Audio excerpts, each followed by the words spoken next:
नमस्कार प्यारे मित्रों, कैसे हैं आप सभी? उम्मीद है कि आप बहुत खुश होंगे और एग्ज़ाम बीत जाने के बाद अभी आप कुछ क्षण रेस्ट में बिता रहे होंगे।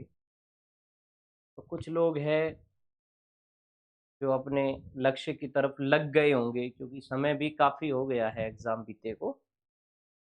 फिर सभी अपने-अपने कार्य में अपने-अपने मंजिल की ओर व्यस्त होंगे और मैं परमपिता परमेश्वर से ये प्रार्थना करता हूँ कि आप सबकी उम्मीदों के नए पंख हमेशा लगते रहें और आप आशा से बढ़कर सफलता अर्जित करें। प्यारे मित्रों, जैसा कि आज आप स्क्रीन पे देख रहे हैं, काफ़ी दिनों की जदोजहद के बाद आखिरकार मुझे आपकी जिद के आगे हारना ही पड़ा। जो संभावित कट ऑफ की हेडिंग आप देख रहे हैं, असिस्टेंट प्रोफेसर ज्योग्राफी में,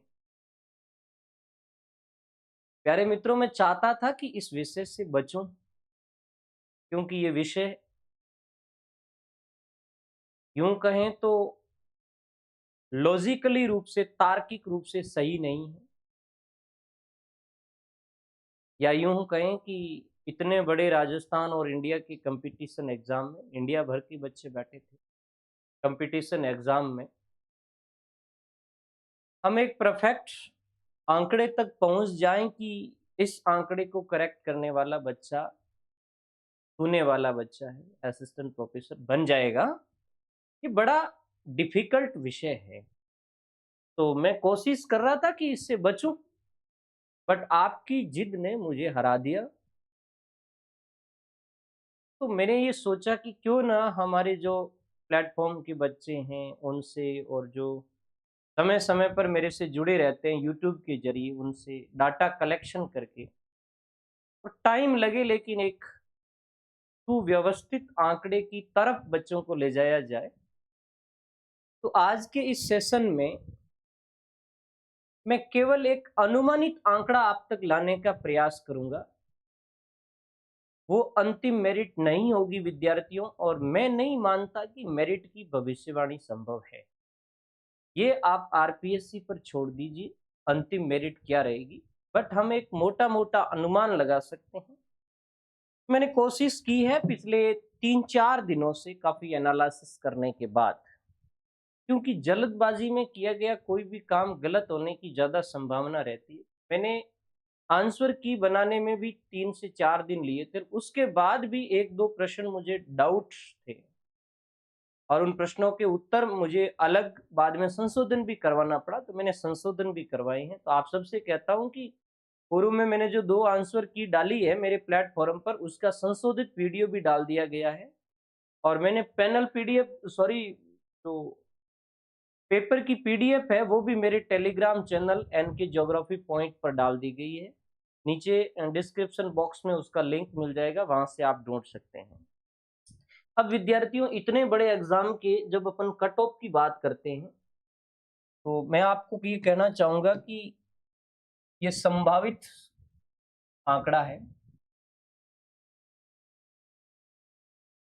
संभावित मेरिट है। मैं दोनों ही मेरिट पर चर्चा करूँगा विद्यार्थियों। आपको साक्षात्कार के लिए बुलाया जा सकता है, किस कंडीशंस में, यानी साक्षात्कार के लिए क्या कट ऑफ रहेगी उस पर भी हम बात करेंगे, और अंतिम मेरिट क्या रहेगी उस पर भी हम बात करेंगे। अंतिम क्या जाने की संभावना है, बड़े विस्तार से बात करेंगे, क्योंकि जो एनालिसिस मैंने किया है मैं उसको आपके सामने रखने की कोशिश करूंगा। और जिनको जल्दी जल्दी कटअप पे जाना है वो स्किप करके आगे जा सकते हैं। वो जो बाकी लोग कहते हैं कि स्किप मत करें, पूरा सुने, ऐसा कुछ नहीं है। आप चाहते हैं तो आगे स्किप करके और आगे की मेरिट तक जा सकते हैं, जहाँ मैंने मेरिट बताई है वहां तक जा सकते हैं। बेसिकली मेरिट के लिए हमें 3 चीजें देखनी होती है। किसी भी बड़े कंपटीशन एग्जाम के लिए जब आप मेरिट का एनालिसिस करते हैं तो आपके पास 3 चीजें होनी चाहिए। एक तो पेपर का स्तर क्या है, एक बच्चों में कंपटीशन का लेवल क्या है, और एक सीटों का मेजरमेंट क्या है। आप इन 3 हिस्सों में बांट करके मैं मेरे ज्योग्राफी की बात करूंगा, भूगोल विषय की। आप 3 हिस्सों में बांट करके स्टडी कर सकते हैं। एक तो आपके पेपर का स्तर क्या है, तो हम डिस्कस करेंगे इस बार के पेपर का स्तर क्या है। एक हम प्रतिस्पर्धा का स्तर देखेंगे, पिछले कुछ वर्षों में से बच्चों के अंदर प्रतिस्पर्धा का स्तर क्या रहा है, उस पर भी हम चर्चा करेंगे और उससे मेरिट पर क्या इफेक्ट पड़ेगा ये बात भी देखेंगे। और तीसरा है सीटों का प्रभाव। ये 3 चीजें देख करके और मेरिट आकलन की जा सकती है। इन तीनों की स्टडी करने के साथ साथ हमारे जो प्लेटफॉर्म से बच्चे जुड़े हुए उन सब की स्टडी करनी होती, कौन बच्चा कितनी ला रहा है। इस बार के पेपर की मैं बात करूं तो बाकी वाले पेपर के स्तर पे हम बात करें तो बाकी वाले जो दोनों ही पेपर थे विद्यार्थियों उनसे ये टफ था। तो मैं इसका स्तर है वो मध्यम से कठिन मानता हूं। इतना कठिन भी नहीं था कि हम, मैं ज्योग्राफी की बात कर रहा हूं, जैसे जीके की भी मैं इसमें बता दूंगा, इतना कठिन भी नहीं था कि आप माने कि ये एवरेज 60-70% 60% पेपर कठिन है और 40% मीडियम से इजी है। तो बच्चा है वो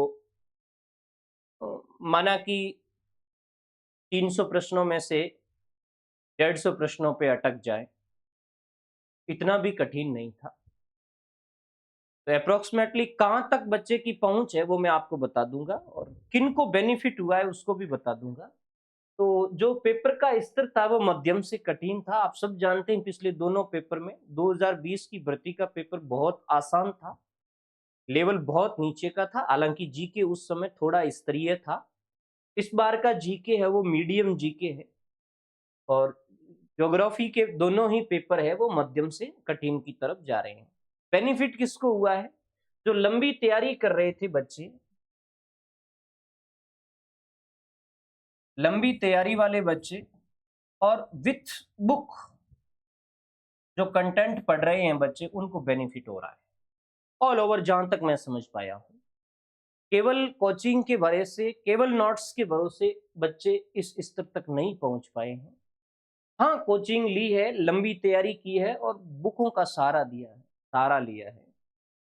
सेकेंड पेपर ने तो इतना रगड़ करके रख दिया बच्चों को, हालांकि वो इतना हार्ड नहीं था, थोड़ा डीप फैक्ट पूछे गए थे, बट बुक के सारे जो आगे बढ़े उनको बेनिफिट हुआ है।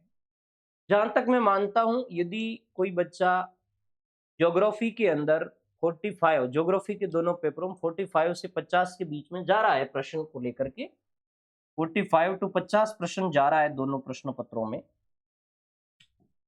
तो वो शानदार कर रहा है मेरे हिसाब से। और एवरेज स्टूडेंट, अच्छी तैयारी करने वाले स्टूडेंट है वो 45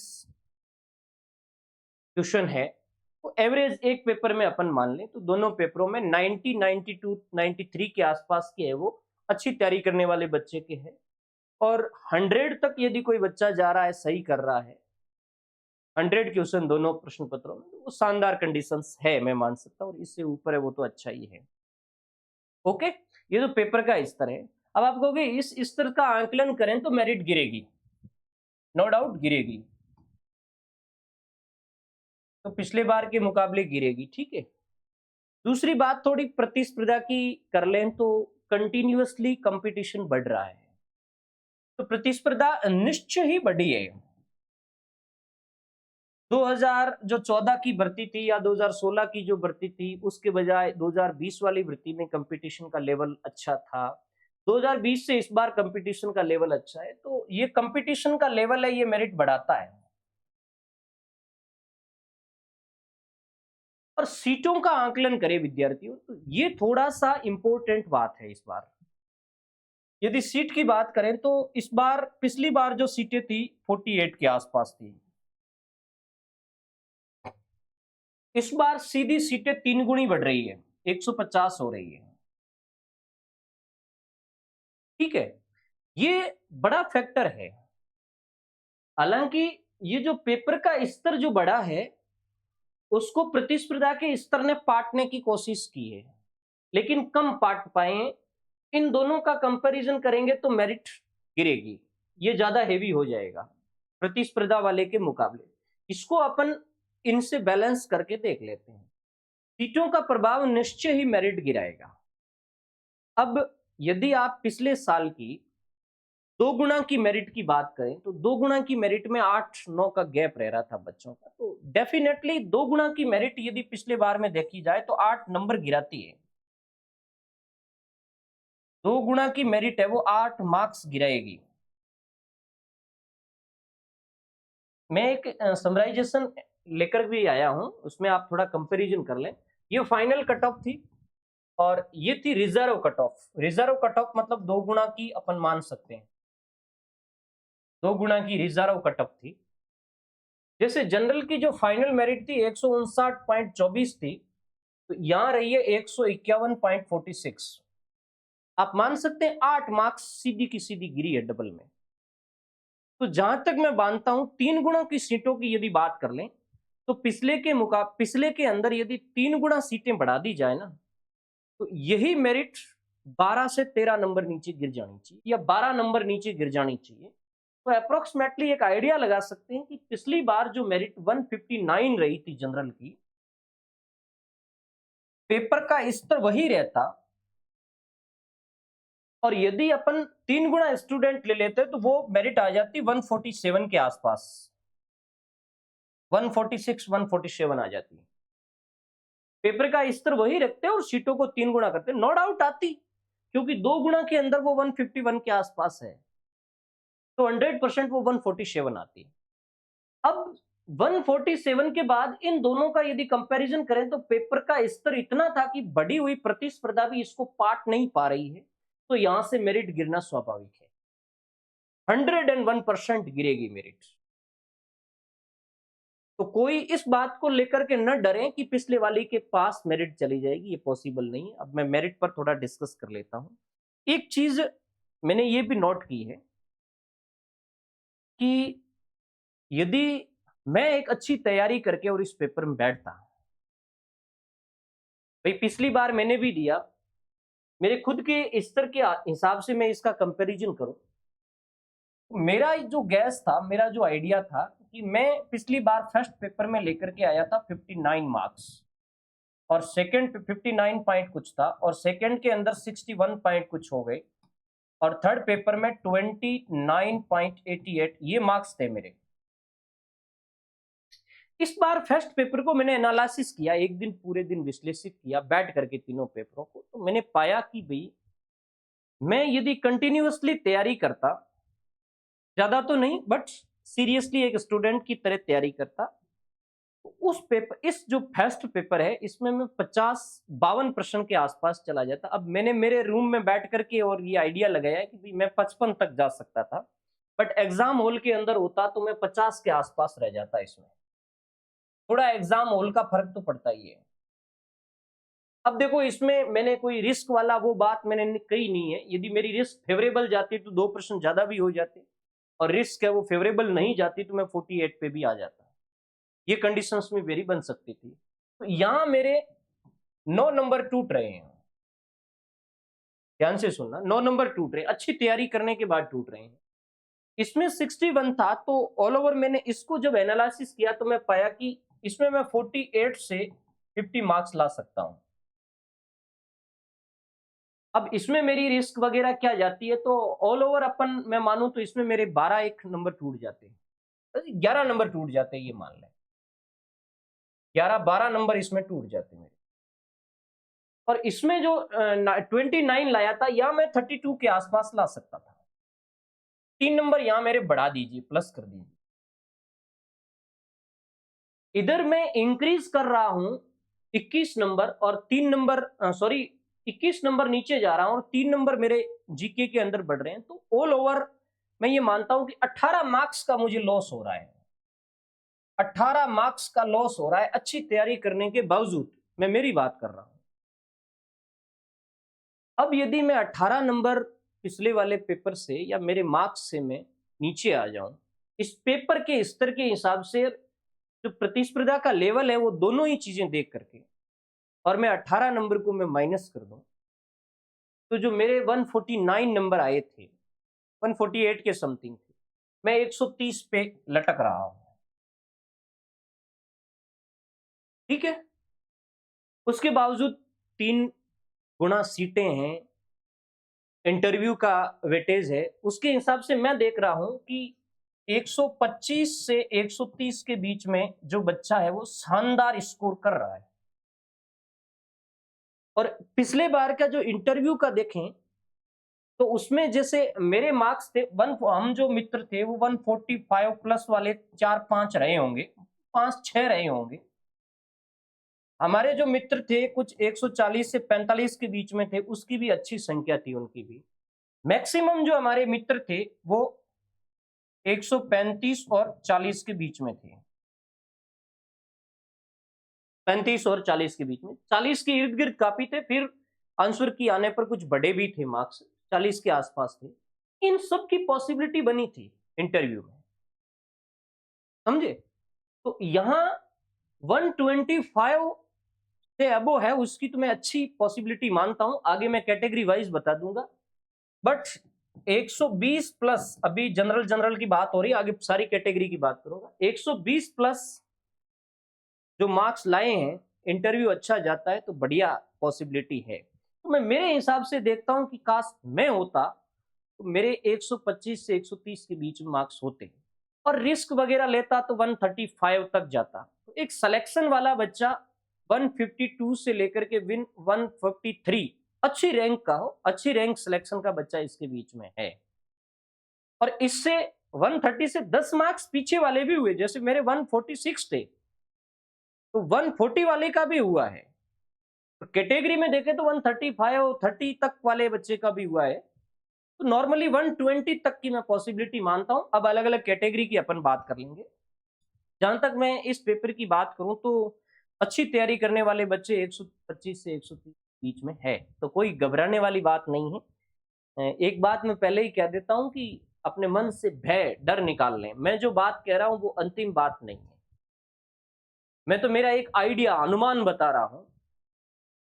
हो सकता है उस अनुमान से बहुत कुछ हटकर के रिजल्ट आए, बहुत कुछ नीचे आ जाए मेरिट, बहुत कुछ ऊपर आ जाए, बट मोटा मोटा अनुमान है जहां से गलत नहीं होना चाहिए। फिर भी आरपीएससी एक चीज अभी और है, अभी जो आप मार्क्स देख रहे हैं उसमें और आरपीएससी की में जो मार्क्स आएंगे उसमें बड़ा बदलाव होगा। आप देखना 3 से 4 मार्क्स बच्चे इधर उधर हो जाएंगे उसमें, 100%, कम से कम 3 से 4, बढ़ भी सकते हैं और घट भी सकते हैं। तो थोड़ा वेट कीजिए, मार्क्स का भी, आरपीएससी की का भी। तो अब हम थोड़ा सा मेरिट की तरफ चले जाएं। काफी समय भी हो गया, इतना लंबा डिस्कस मेरिट को लेकर के आपको वेट भी रहा होगा। मेरिट बताएं सीधी सीधी। अब अपन सीधी मेरिट पे आ जाते हैं। मेरा जो एनालिसिस था, मैंने ये जितने सारी चीजें आपको बताई है इसके आधार पे मैंने विश्लेषण किया। कई मेरे जो स्टूडेंट हैं जिसमें हमारा जो कोर्स चल रहे थे, 2 कोर्स मैंने असिस्टेंट प्रोफेसर के चलाए थे, एक जीआईएस जीपीएस का चलवाया था। बच्चों का बहुत शानदार रेस्पॉन्स था, 13 क्वेश्चन आए हैं, 13 में से 11 क्वेश्चन, मैं तो डायरेक्ट ही कहूंगा डायरेक्ट 11 क्वेश्चन लाइन के रूप में है। मैं जल्द ही उसका वीडियो आपको डालूंगा। एक कठिन चैप्टर का चलाया था जिसमें मैंने जो अपना प्रैक्टिकल का चैप्टर है प्लस रिसर्च का और ट्रांसपोर्ट ज्योग्राफी का, ट्रांसपोर्ट ज्योग्राफी ने धोखा जरूर दिया था बट रिसर्च के अंदर अच्छा गया है, कुछ सीधे प्रश्न भी आए हैं, तो वो भी बच्चों को अच्छा बेनिफिट रहा है। और एक बात मैं आपको अभी भी बताता हूँ, मैंने पिछले वीडियो में भी मैंने बताई थी, अभी भी मैं बता रहा हूँ कि जो जो समस्याएं मुझे इस पद पर पहुंचने में फेस की है मैंने मेरे जीवन में, 2018 की भर्ती में, 2020 की भर्ती में, मैं उन्हीं समस्याओं को ध्यान में रखते हुए काम कर रहा हूँ। मैंने पिछली बार भी कहा था कि प्रैक्टिकल मेरी एक प्रॉब्लम 2016 वाले एग्जाम में रही जिसकी वजह से मेरा इंटरव्यू कॉल नहीं हुआ। मैंने प्रैक्टिकल बेटर किया, 2020 में मेरा सिलेक्शन हो गया। तो मैंने एक प्रयास किया कि बच्चों के लिए प्रैक्टिकल का पोर्शन मजबूत करवाया जाए, बाकी बच्चे कहीं से भी पढ़ लेंगे। तो जिसने भी प्रैक्टिकल को मेरे कोर्स से पढ़ा है, बहुत ज़्यादा बेनिफिट हुआ है। आप सब ने जो मुझे शुभकामनाएँ धन्यवाद प्रेषित किया, उसके लिए मैं आपको बहुत-बहुत साधुवाद देना चाहता हूँ। आपने अच्छा किया, बेहतर प्रदर्शन किया जिसकी वजह से आपके मार्क्स भी अच्छे आ रहे हैं। और दूसरा, मैंने आरपीएससी का पहली बार इंटरव्यू फेस किया था। इंटरव्यू अनुभव से परिमार्जित होता है। मुझे कुछ दिक्कत भी आई। बोर्ड मेंबरों का रवैया ठीक था, अच्छा था। मैं ये नहीं कहूँगा कि बुरा रवैया था या मेरे साथ गलत किया, ये मैं नहीं मानूँगा। मार्क्स मुझे भले ही 9 मिले हैं, लेकिन मैं संतुष्ट हूँ।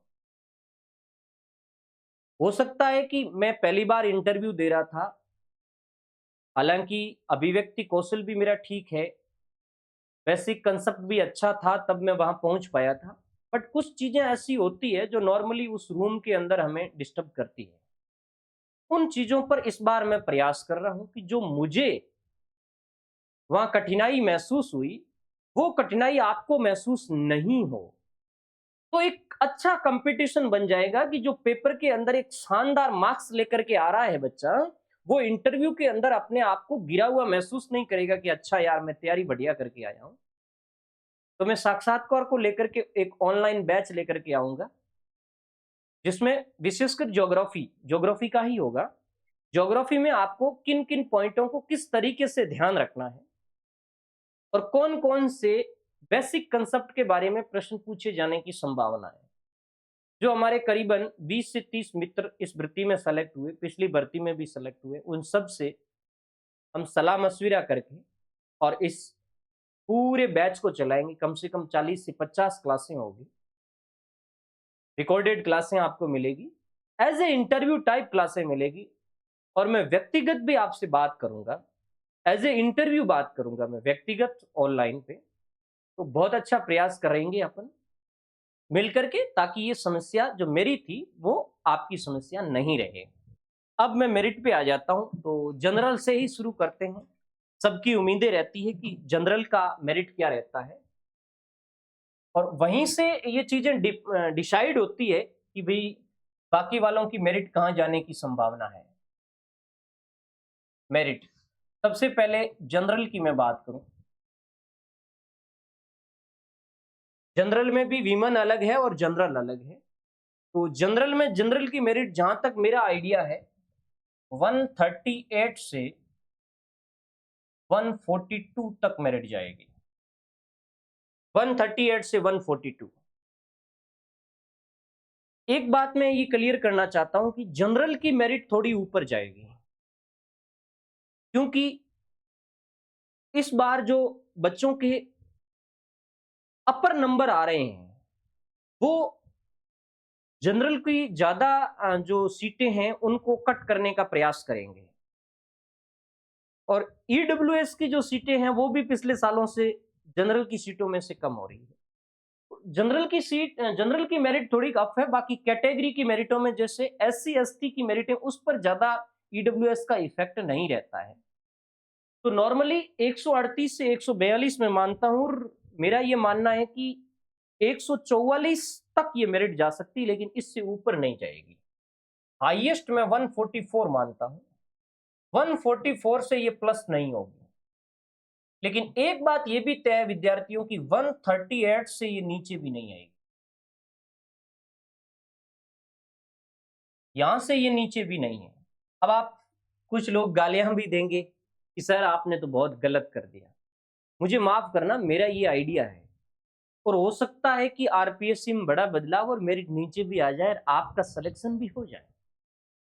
लेकिन मैंने एक अनुमान के तहत ये चीज बताई है। 140 नंबर में आदर्श मानता हूं, इसके आसपास आपकी मेरिट टिक रही है जनरल की।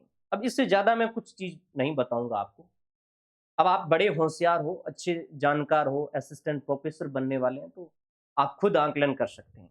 एक चीज मैं बता देता हूं कि इसमें संभावना किसकी बनेगी, ये बात इंपॉर्टेंट है। अब जैसे ही 138 देखी, तो 130 नंबर वाला खुश हो गया कि मेरा सिलेक्शन हो जाएगा। जरूरी नहीं है, कई बार इंटरव्यू बोर्ड इतना मार देता है आपको कि 5 से 7 नंबर पे लाके छोड़ देता है। और 125 से नीचे वाला होपलेस हो गया या 125 वाला होपलेस हो गया कि सर 140 जाएगी, 15 नंबर मैं नहीं ला सकता। मैं साफ-साफ कहता हूं कि 125 प्लस वाले की अच्छी संभावना है, चूके मत विद्यार्थी। 125 प्लस जिसके नंबर है उनको अच्छी संभावना है, इंटरव्यू की अच्छी तैयारी करनी चाहिए। नो डाउट तैयारी करनी चाहिए। और लास्ट तक मैं कहता हूं जनरल वाले बच्चे 118 से 120 तक है, उनको भी तैयारी करनी चाहिए। लास्ट तक मैं बात बता रहा हूं, 118 से 120 मार्क्स तक है, उनको तैयारी करनी चाहिए। क्योंकि मैं मानता हूं कि जैसे 118 वाला बढ़िया करता है, 120 नंबर ले आता है। देखो इंटरव्यू में 22 नंबर भी दिए जाते हैं, 18 और 20 तो दिए जा सकते हैं, कोई डाउट नहीं है। आपके पास अच्छा है सब कुछ ज्योग्राफी का, तो 118 यदि आपके नंबर है और आप इंटरव्यू बढ़िया करते हैं और 20 नंबर ला पाते हैं तो 138 तक चले जाएंगे। हो सकता है 138 ही मेरिट रहे। 120 वाला 20 लाता है, 140 पे जाता है। तो 118 20 वाले को भी अच्छी तैयारी करनी चाहिए। बट 180 125 से प्लस है, उसकी अच्छी संभावना है। जनरल वीमन की बात कर लें, 132 से 136 के बीच में मेरिट रहेगी, क्या अनुमान है रहने का, ठीक है। जनरल वीमन की बात करें, जनरल वीमन 132 से लेकर के 136 के बीच में मेरा आइडिया है, ठीक है। कोई घबराने की बात नहीं है। अब इसमें मैं बात करूं 136 से प्लस वीमन जाने की पॉसिबिलिटी नहीं है और नीचे 130 तक भी आ सकती है, यानी 136 से प्लस नहीं जाएगी, मेरा मानना है।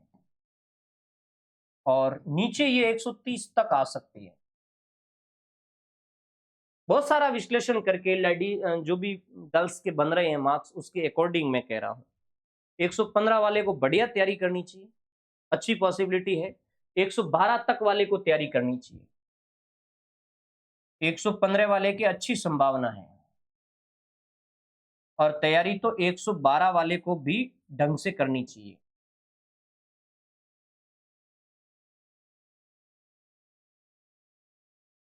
एक बात मैं बीच में कह रहा हूं, आप मुझे रेस्पॉन्स जरूर दीजिए, चाहे अपने व्हाट्सएप नंबर पे दीजिए, ताकि मुझे ऐसा लगे कि हम जो प्रयास कर रहे हैं वो बच्चों के लिए एक्सेप्टेबल है कि नहीं है।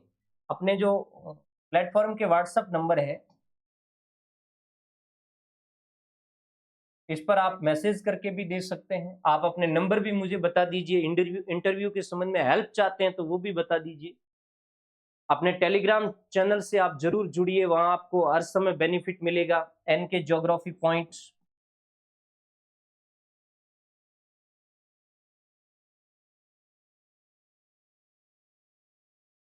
ये अपना टेलीग्राम चैनल है। कमेंट बॉक्स में भी नीचे लिखें क्या पॉसिबिलिटी है, आपको ज्यादा लगी है या कम लगी है। आप सकारात्मक टिप्पणी जरूर दें, कम लगी है तो भी आप सकारात्मक टिप्पणी दें कि भाई मेरे अकॉर्डिंग ये रहने की नहीं है सर, यहाँ तक जा सकती है।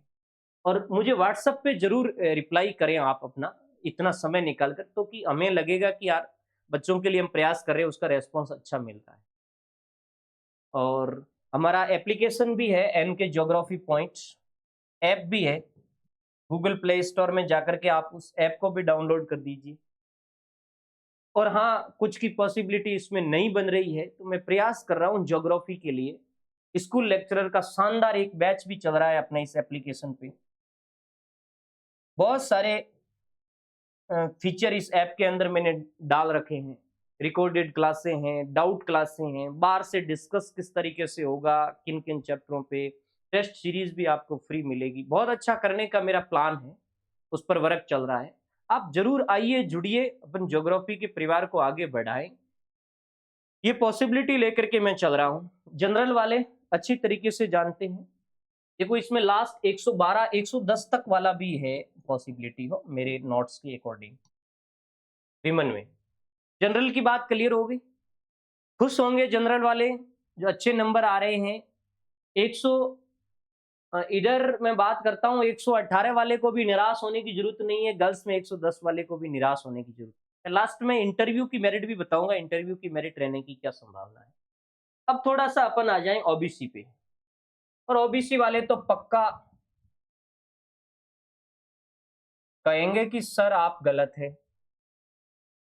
ज्यादा नंबर आ रहे हैं वो कहेंगे कि नहीं इतनी मेरिट नहीं रह सकती, कम नंबर आ रहे हैं वो कह रहे हैं कि नहीं सर इतनी ऊंची नहीं रह सकती, हमें तो दोनों तरफ से ही मारामारी होने वाली है। खैर ओबीसी की जो जनरल मेरिट है वो 135 से 140 के बीच में संभावना है। ओबीसी की जनरल जो मेरिट है वो 135 से 140 के बीच की संभावना है।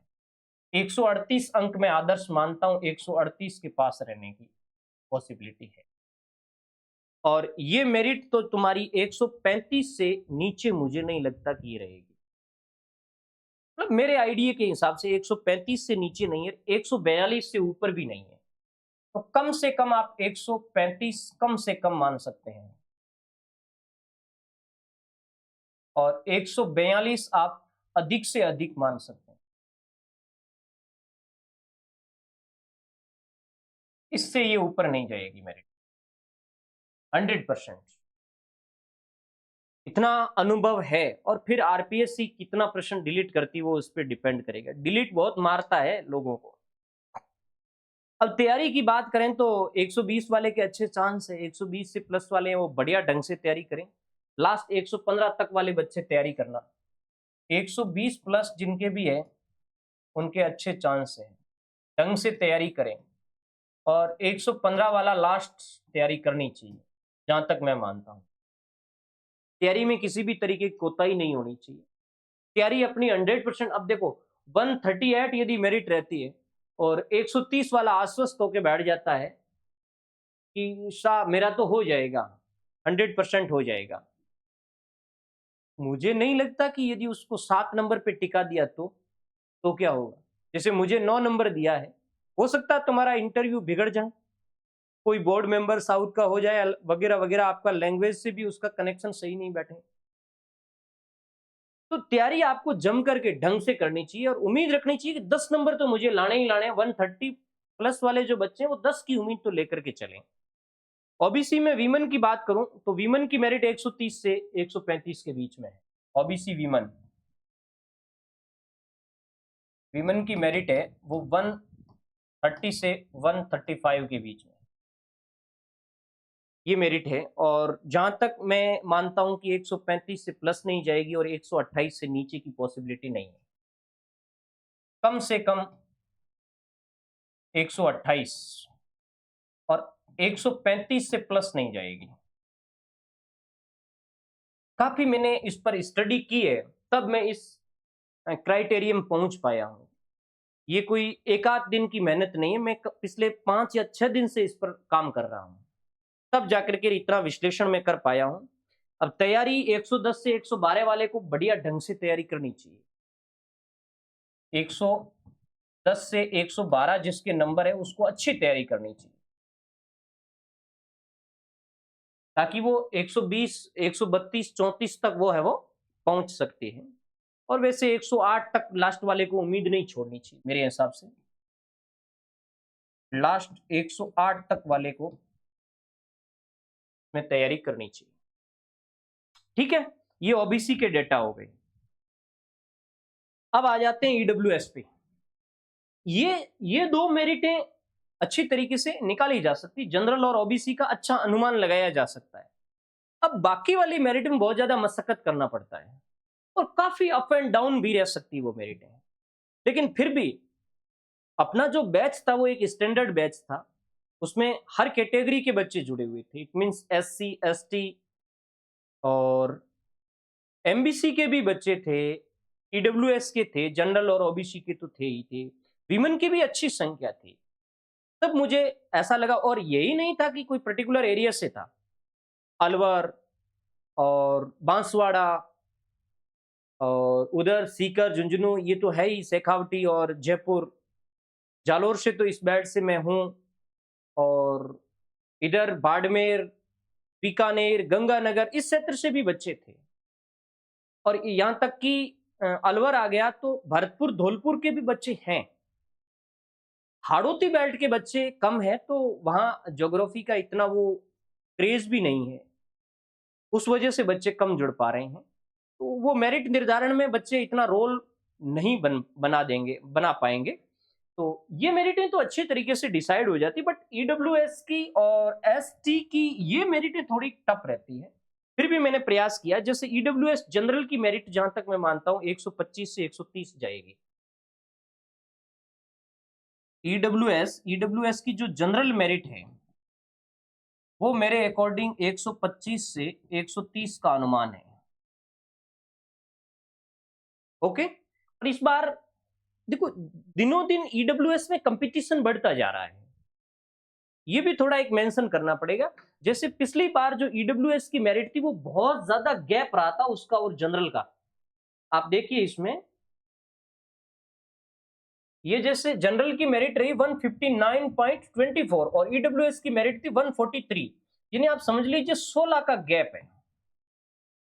और सीट 50 की सीट में 16 का है, 3 गुना में मैं गैप मानूंगा। ये 20 के आसपास जाना चाहिए, 20-25 के आसपास जाना चाहिए, लेकिन थोड़ा कंपटीशन का लेवल इन बच्चों का बढ़ा है।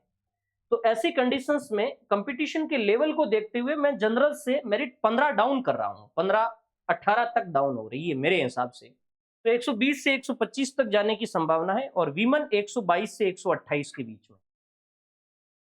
ईडब्ल्यूएस वीमन की बात करें 122 से 128। अब इसका भी मैं थोड़ा क्राइटेरिया बता दूं कि ये 132 से प्लस नहीं है और 125 से नीचे की पॉसिबिलिटी कम है। 125 तक नीचे का है और ऊपर ये 132 तक जा सकती है, लेकिन इससे ऊपर नहीं। इससे फिर ये प्लस नहीं होगी, 132 से ऊपर ईडब्ल्यूएस नहीं जाएगी, नीचे 125 तक रहेगी।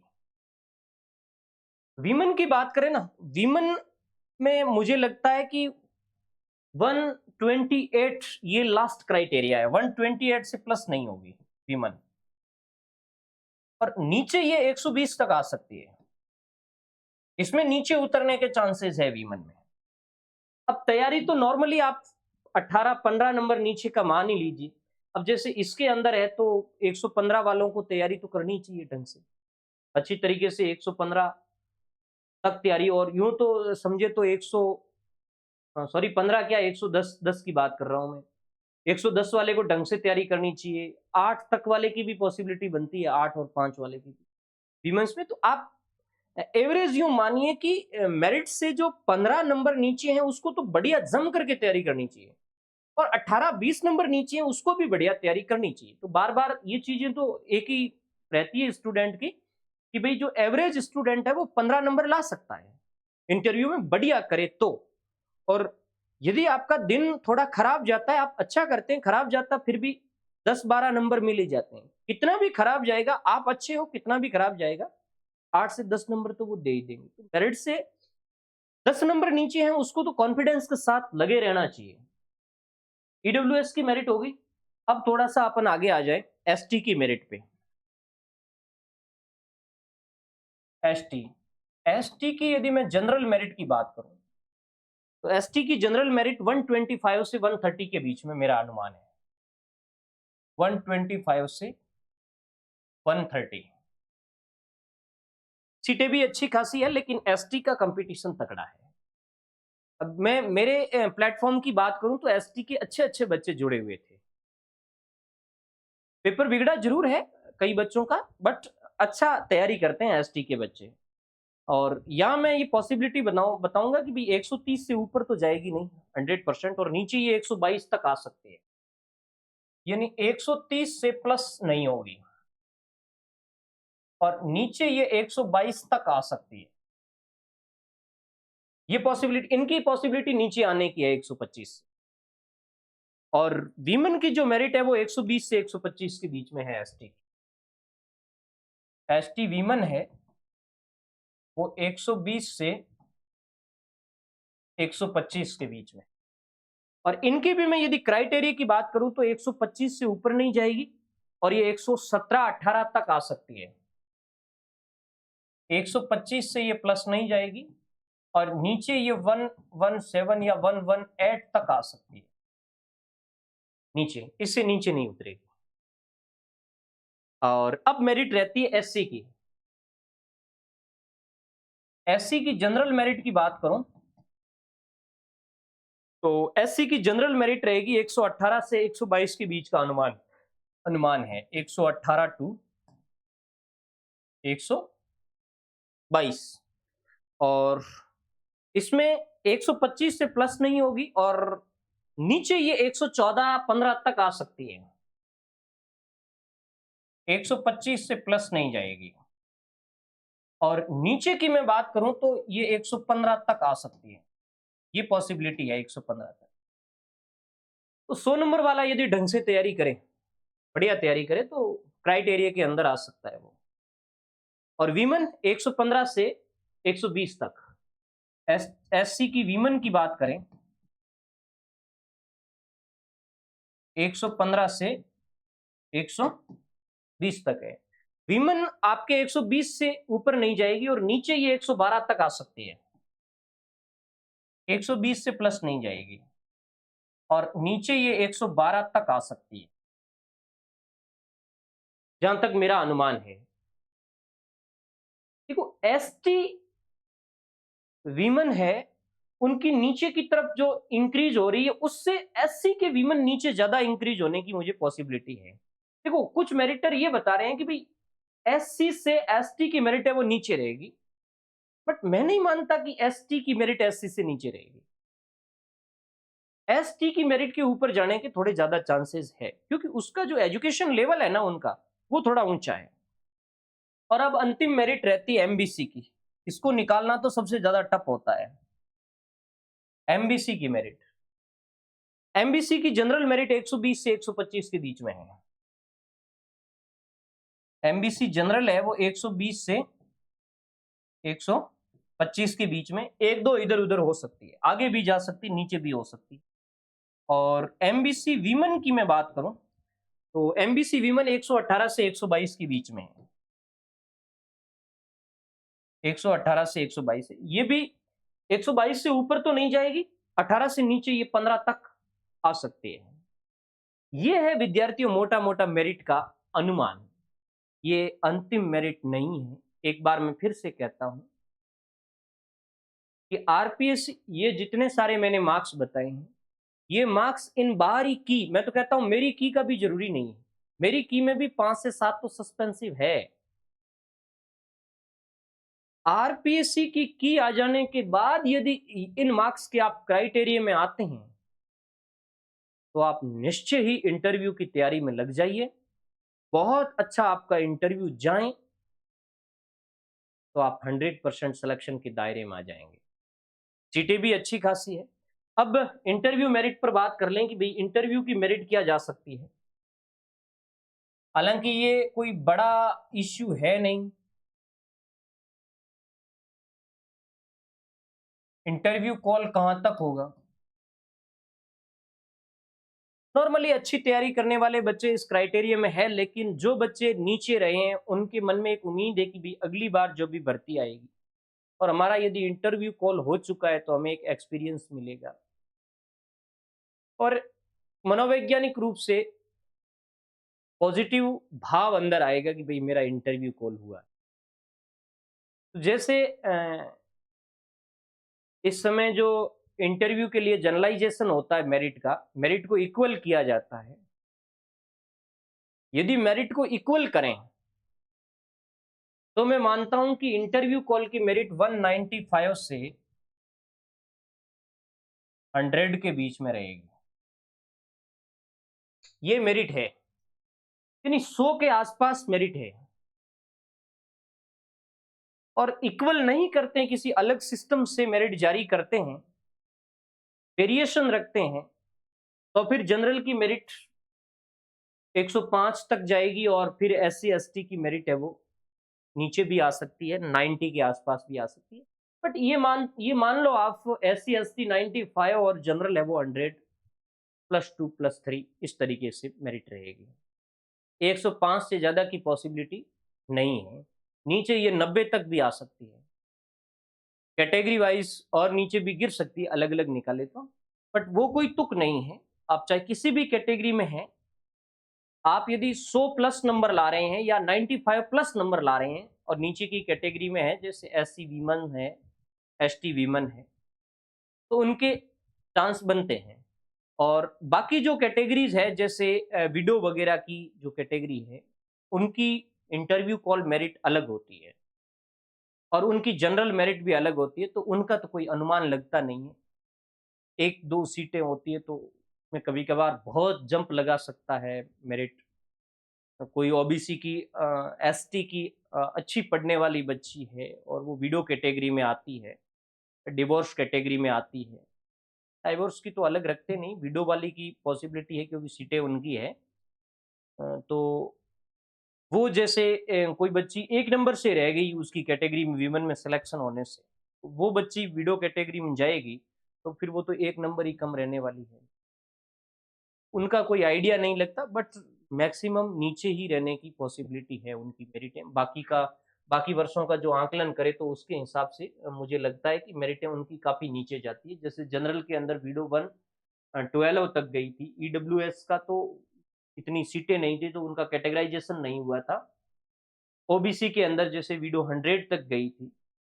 ये जहाँ 2-3 सीटें होती वहाँ इस तरीके का अलग-अलग मेरिट रहती है। तो बेस्ट ऑफ लक आप सभी अच्छी तैयारी करने वालों को, मेहनत करने वालों को, मेहनत करते रहिए और उम्मीद मत छोड़ें, क्योंकि उम्मीद छोड़ दी ना विद्यार्थियों, तो आप जीवन में कितनी मेहनत कर लेते हो, फिर भी आप एक मंजिल तक पहुँचने से पहले ही गिर जाते हो। इंटरव्यू कॉल हो जाने के बाद आपके मार्क्स इन क्राइटेरिया में आते हैं, तो ज़रूर उम्मीदें रखें। वो एक शायर ने कहा था कि मंजिलें मिले ना मिले ये तो मुकद्दर की बात है। मंजिलें मिले ना मिले ये तो मुकद्दर की बात है, हम कोशिश भी ना करें ये तो गलत बात है। ज़िंदगी ज़ख्मों से भरी है, वक़्त को मरहम बनाना सीख लो, हारना तो एक दिन मौत से है, फिलहाल ज़िंदगी जीना सीख। ऐसा नहीं कि हम हार जाएँगे फिर आगे क्या होगा? हारना तो एक दिन किससे है? ऊपर वाले के भेजे गए दूतों से हारना है। फिलहाल क्या करना है? फिलहाल तो आराम से ज़िंदगी जियो। अब ओएमआर बंद हो चुकी है, कई मेरे जो मित्र हैं, साथी हैं, विद्यार्थी हैं, कुछ रो रहे हैं कि सर पेपर बिगड़ गया, अब क्या करें? अब तुम्हारी ओएमआर बंद हो चुकी है, आरपीएससी के ताले में जा चुकी है। कुछ समय बाद उनका कैलकुलेशन शुरू हो जाएगा, तुम्हारे पछताने से उनमें परिवर्तन होने वाला नहीं। आपके यदि पेपर बिगड़ गया है तो भविष्य के लिए अच्छा करें, इसकी डिज़ाइनिंग तैयार कीजिए। आप इंटरव्यू की दौड़ की रेस में हैं, मैंने जो मेरिट बताया उसकी रेस में हैं, 15 नंबर पीछे हैं आप डट करके तैयारी करें। 100% हमें सफलता मिलेगी। आगे स्कूल लेक्चरर की बहुत बड़ी भर्ती आ रही है, बहुत अच्छा करें हम, ताकि उनमें सफल हो जाएँ, इसमें नहीं तो। मेरा अंतिम में कह रहा हूँ कि जो अपना स्कूल लेक्चरर का एक बैच चल रहा है और मेरी एक प्लानिंग है टारगेट 500 प्लस सिलेक्शन की, प्रत्येक कैटेगरी में। मैं इंडिविजुअली प्रत्येक बच्चे को प्रयास करूँगा कि वो बेहतर से बेहतर कर सके। इसलिए आप जुड़िए, ज्योग्राफी में जिनकी भी रुचि है, स्कूल लेक्चरर की जो तैयारी कर रहा है, जिनका कांसेप्ट कमज़ोर है या थोड़ा कांसेप्ट में अपने आप को डाउट फ़ील कर रहा है, तो अपने एप्लीकेशन पे जाकर के उस कोर्स से आप जुड़िए। आपको 101% बेनिफिट होगा। मैं इसके लिए अलग से एक सेशन भी लेके आऊँगा बहुत जल्द। तो हम सब मिल कर के और ज्योग्राफी को बहुत ऊँचाइयों तक ले जाएँ, इसी आशा और उम्मीद के साथ धन्यवाद।